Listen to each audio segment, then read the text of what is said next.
नमस्कार मंडळी, स्वागत आहे तुमचं सगळ्यांचं आपल्या लाडक्या यूट्यूब चॅनलवरती। तर आजच्या व्हिडिओमध्ये आपण जाणून घेणार आहे तुमच्या आवडत्या मालिकेची संपूर्ण अपडेट। पण त्याच्या अगोदर व्हिडिओ नसेल तर व्हिडिओ लाईक करा आणि चॅनलला सबस्क्राइब करून सोबतचं बेल नोटिफिकेशन ऑन करायला विसरू नका। नमस्कार मित्रांनो, अहिल्यादेवी किर्लोस्कर चक्क आता आदित्य आणि अनुष्काचा साखरपुडा मोडणार आहे। तर नेमकं काय घडतं चला संपूर्ण व्हिडिओ जाणून घेऊया। पण त्याच्या अगोदर व्हिडिओ शेवटपर्यंत बघा, कारण की शेवटी व्हिडिओच्या तुमच्यासाठी एक सरप्राईज आहे।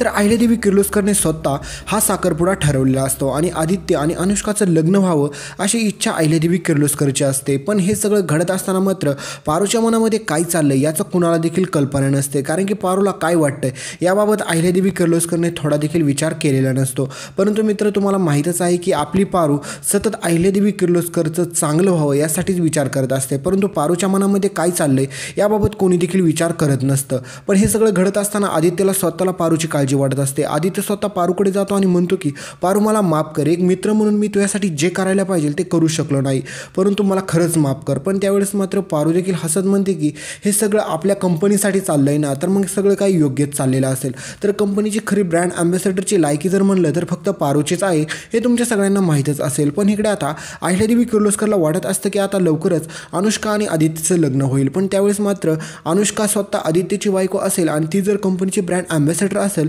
तर खूप बेस्ट राहील, ह्यासाठी सगळं काही प्रयत्न अहिल्यादेवी किर्लोस्कर करत असते। पण आता हे सगळं घडत असताना मात्र पारूवरती अन्याय होतो असं सगळ्यांना वाटत असतं आणि हे सगळं एकीकडे बरोबर देखील आहे, कारण की आपल्या पारूवरती खरंच हा अन्याय होतोय।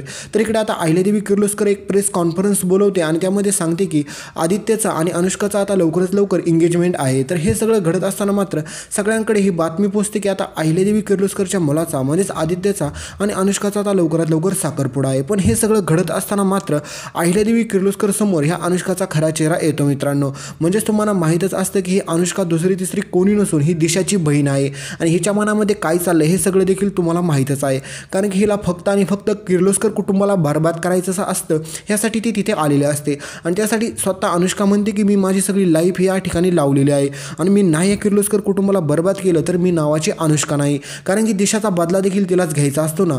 पण आता हे सगळं घडत असताना अहिल्यादेवी किर्लोस्कर समोर लवकर तर ह्या अनुष्काचा चेहरा आलेला नसतो। पण मित्रांनो, ज्यावेळेस मात्र अहिल्यादेवी किर्लोस्करला समजतं की ही अनुष्का दिशाची बहीण आहे, त्यावेळेस मात्र सगळ्यांच्या पायाखालची जमीन सरकते। त्यावेळेस मात्र नेमकं काय घडतं आणि काय घडणार आहे हे पाहण्यासाठी फक्त चॅनलला सबस्क्राईब करा, बेल नोटिफिकेशनचं बटन ऑन करा घंटा मित्रांनो, कारण की सगळ्यात अगोदर व्हिडिओ तुम्हाला पाहायला येतील। आणि शेवटी जो व्हिडिओचा तुम्हाला एक व्हिडिओ दिसतोय मित्रांनो, त्याच्यावरती क्लिक करा, तो व्हिडिओ संपूर्ण बघा, कारण की मित्रांनो तुम्ही आजपर्यंत त्या ठिकाणी गेला नसताल, पण तुमच्यासाठी मी फक्त आणि फक्त आपल्या यूट्यूब चॅनलचे जेवढे सबस्क्रायबर आहेत त्यांच्यासाठी मी हा व्हिडिओ बनवलेला आहे। तर मित्रांनो तुम्हाला साक्षात ओंकारेश्वरचं दर्शन मी या ठिकाणी घडवून आणलेलं आहे। तर मित्रांनो व्हिडिओच्या शेवटी कमेंट करा आणि व्हिडिओ दिसतोय त्यावरती क्लिक करा, तो संपूर्ण व्हिडिओ बघा मित्रांनो, आणि त्या चॅनलला सबस्क्राईब करा, कारण की मित्रांनो त्या ठिकाणी मी तुम्हाला सगळे जबरदस्त असे व्हिडिओ पाहायला भेटतील। धन्यवाद मित्रांनो, चॅनलला सबस्क्राईब करायला विसरू नका। बाय।